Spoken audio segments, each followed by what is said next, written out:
All right, my friends, we're going to take a tour of the Cisco ASDM Startup Wizard and actually ASDM as a whole here in just a moment. I'm going to go ahead and click the home button again.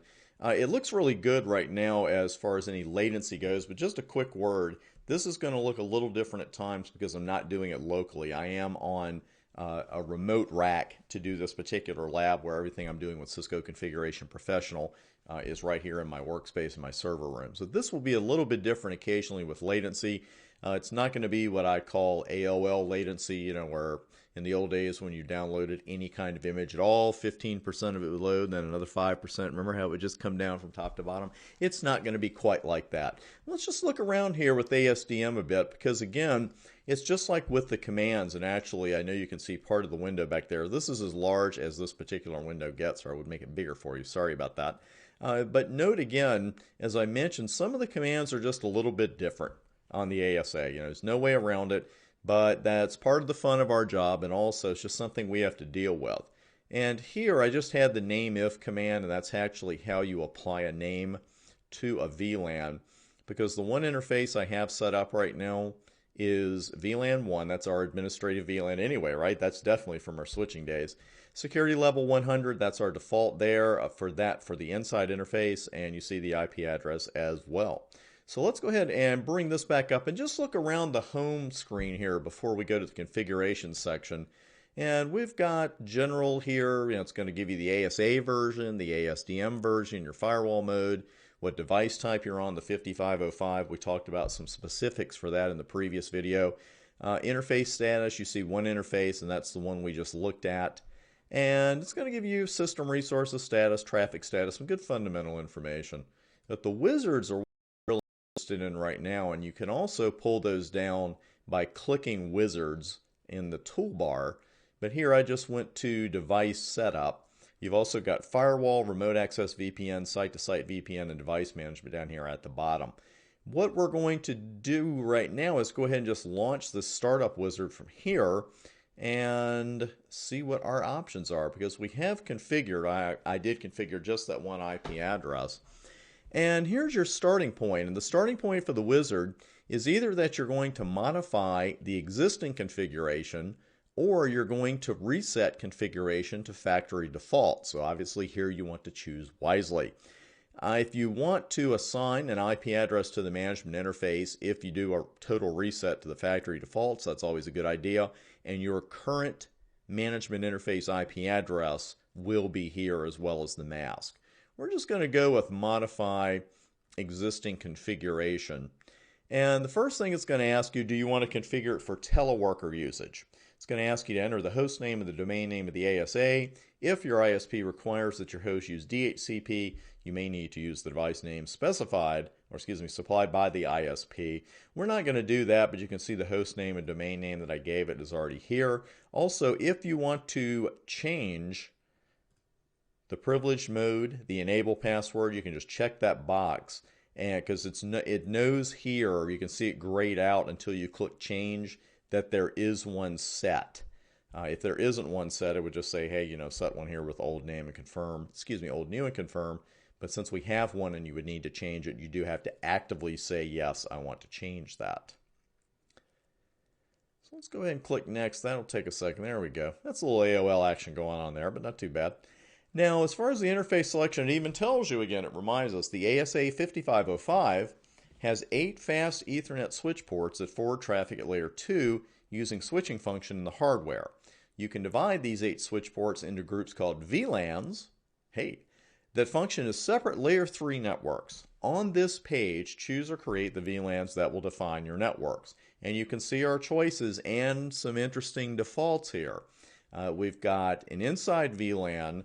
That one is already named. Notice that the other two are not.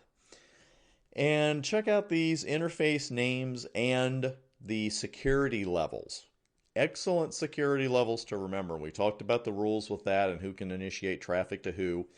Inside is going to have a security level of 100, the DMZ of 50, and the outside of 0. And you can choose a VLAN, but here we're not going to do that because we only have one VLAN anyway. So we're just going to go ahead and make a couple of new VLANs here, and we'll keep these defaults. Notice that it's 2 and 4. And notice that DMZ is the only one checked or that has the option do not configure. So you're going to have to define an outside VLAN, which certainly makes sense, but your DMZ VLAN, you don't have to. Going through this at the bottom, the next page will ask you to assign the physical interfaces or switch ports to the appropriate VLANs. ASDM will create logical interfaces, which will then on a subsequent page be assigned an IP addressing method. Physical interfaces on the same VLAN communicate with each other using hardware switching. However, security policies can be applied to logical interfaces, enabling strict access control of all communication between VLANs. So it's just telling you, even though these are logical interfaces, we can tie it down as much as we want to. So I will click Next, and here you're going to be asked to put ports into VLAN 2 and put ports into your DMZ VLAN. So what I'm going to do just for fun here is put in these particular interfaces, and I will put the bottom two, the last two, into the DMZ just for fun. Now, let's talk about that warning since it came up four times while I was doing all that. What it's doing is just reminding you, hey, you've already got this associated with your inside interface. Adding it to this interface is going to remove it from inside. Do you want to continue? Just making sure that you know. And when you go next, I should say, it's going to ask you to set an outside IP address using either DHCP, PPPoE, or setting the mask and the address statically. Isn't that cool? It even has a drop-down box for that. We'll go with that. So just kind of walking through an example here once you get used to that. And we'll keep that at 24 as well. And here, check this out. This device is not licensed to configure more than 2 interfaces with full capabilities. You must select 2 interfaces between which the traffic can be restricted. I kind of compare this to if you download free software, or actually I should say a free trial of something. And, nothing wrong with that. Some fine vendors do that, and I've downloaded free trials of Camtasia Studio and Office and that kind of thing. But then you go to do something you really want to do with it. It says, hey, wait a minute. If you want to do that, you got to give us some more money. Basically, that's really what ASDM is saying here. This is a limitation of the base license. And it's going to say, or is saying, you've got to select 2 interfaces from between which the traffic can be restricted. So if we were using a DMZ, I would say we need to move up in licensing. But right now, we'll just go ahead and say we'll restrict it from the DMZ to the inside interface. Obviously, in a real-world situation, that would not be practical. Now, here's another great function of the ASA. It can serve as a DHCP server and provide addresses to the hosts on your inside network. I love using Cisco devices as DHCP servers. I think it's really overlooked. And there's also a way to do it. Now, this is a way that's only going to be on your inside interface, but notice it says to configure a DHCP server on an interface other than the inside interface, go to Config, Device Management, DHCP, DHCP Server. So if you wanted to do that, here are all the usual values. Here's your starting and ending address pool. Here are the DHCP parameters, even your Win servers. Don't forget to set those up. And enabling autoconfig, which is your option down here, causes the DHCP server to automatically configure DNS, WINs, and domain name. The value in the fields above take precedence above the auto-configured routes. So let's go ahead and look at the next option here. Here's NAT and PAT. And I mentioned that the ASA supports that, and it certainly does. And should you choose to use it, this NAT configuration applies to all the traffic from the inside interface to the outside interface. And here's use port address translation, all things that we're used to. And if you're using PAT, it's going to say, do you want to use the IP address that's already on the outside interface, or do you want to specify an IP address? And then you've got, do you want to use NAT, and do you want to enable traffic through the firewall without address translation? So lots of neat stuff there. Now, this is just where specify the addresses of hosts or networks which are allowed to access ASA through HTTPS/ASDM. And you'll notice this one's already on here. Excuse me. And that is the server we're on right now. You know, I had to specifically say I want this server to be at 10.2.02 to be able to configure this ASA. So I had to do that. And you'll notice a couple of boxes here. The history metrics, but this one's pretty important.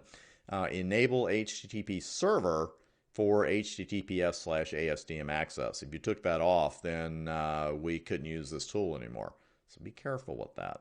And then it's going to tell you at the very end, you know, here is your configuration. You know, if you want to modify any of it, unlike the certification exams they give, Cisco's GUIs still allow you to go back whenever you want to. And that would be it. So I'm just going to go ahead and cancel out of there right now. It's going to ask you, of course, do you want to exit the startup wizard? But again, you know, I really just want you to see this tool. I want look around, and you'll notice a lot of it. You know, it's not exactly like Cisco Configuration Professional, of course, but if I asked you to do something to an interface, as long as you remained calm and looked around for it, you could find it. And that's really the key, because we're all going to have to use a GUI or, you know, a tool that we haven't used before. It's just part of our job. And you might run into it on the exam one day. You know, that's happened to me. It's like, there's a question about something. It's like, hadn't worked with that. But if you remain calm, just kind of look around, especially with their GUIs, they're pretty intuitive. Here is an interface summary. And here's the inside interface that we have. It's going to tell you all the switch ports. It's enabled, the security level of 100, IP address and subnet mask, and what VLAN it's in.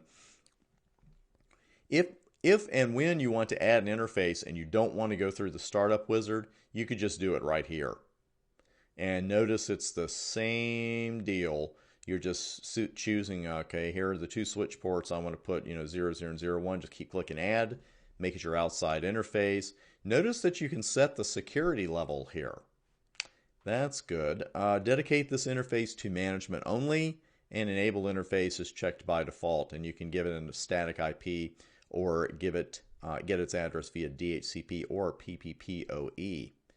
Now let's cancel on that, because I want to show you something else here. There is one really handy feature here. Well, there's several handy features, but notice these two options at the bottom.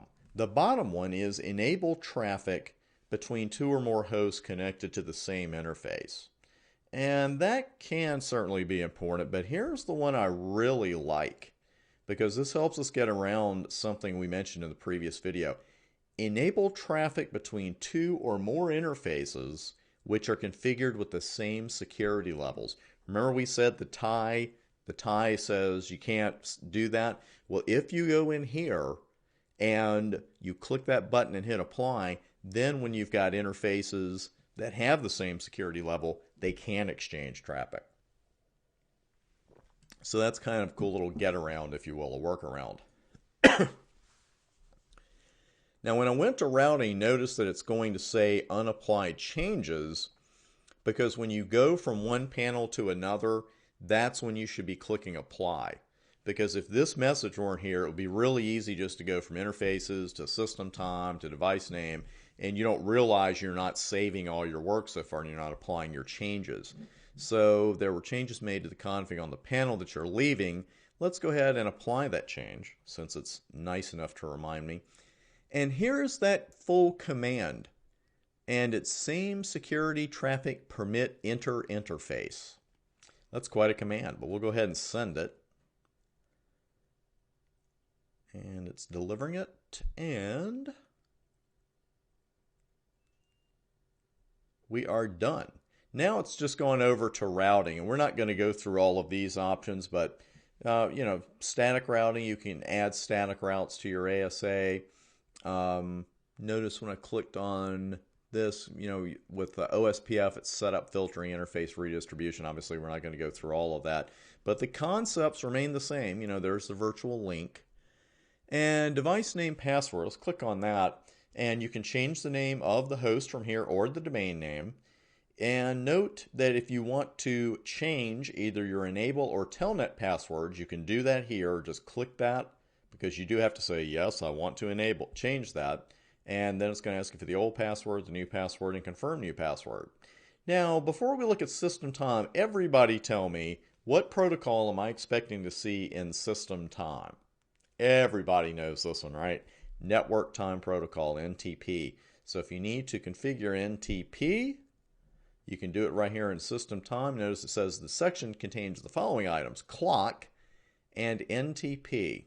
So let's take a look at both of those options. And here you can choose your own time zone. And as you would expect, it's got a long list of time zones there for you to choose from. You can also set the date manually or not. There we go. There's the calendar. There's your calendar. Comes right up. And you can also set the time, hours, minutes, seconds, 24 hour. And then you just update the display time by hitting that button, and you are gold.